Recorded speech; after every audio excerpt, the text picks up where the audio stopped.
Hello friends, I am Fahad Iqbal. Welcome to my channel Comparative Physics.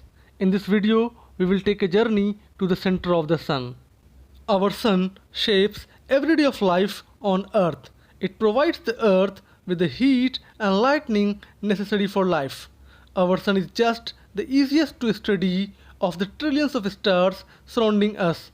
After decades of meticulous science work, we at least know what's inside the sun. Like an onion, the sun can be divided into several different layers. Its outer layers include the corona, chromosphere, and photosphere. The inner layer consists of the convection zone, tachocline, radiative zone, and the core. Let us first discuss different outer layers of the sun. Corona. The corona is the barely their outermost layer of the sun, which we can see only during a total solar eclipse when the moon blocks out the brightness of the star's photosphere. That's made the corona remarkably difficult to study.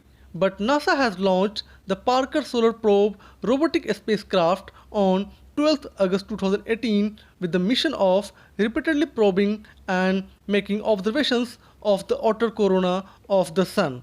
Chromosphere.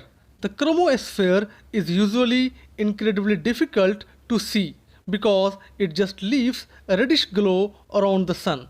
But scientists think the chromosphere may play a role in conducting heat from the interior of the sun to its outermost layer, the corona. Photosphere. The lowest layer of the sun's atmosphere is the photosphere. It is about 300 miles or 500 kilometers thick. This layer is where the sun's energy is released as light.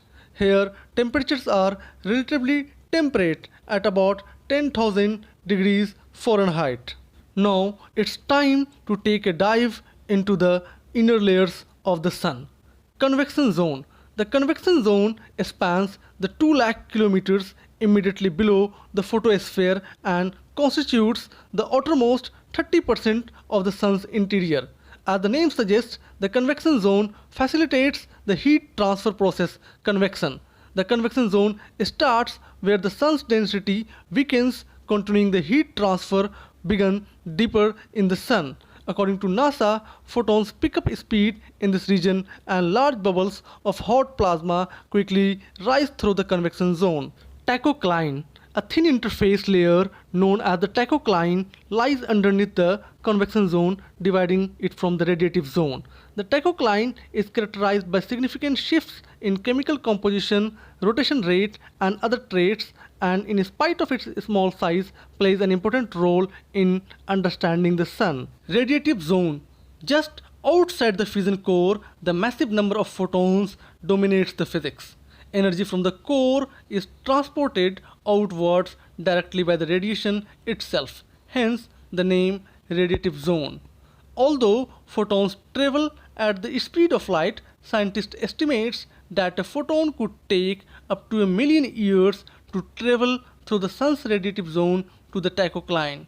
As the temperature in the radiative zone drops, the density also drops to 0.2 gram per centimeter cube at the interface of the radiative zone and tachocline.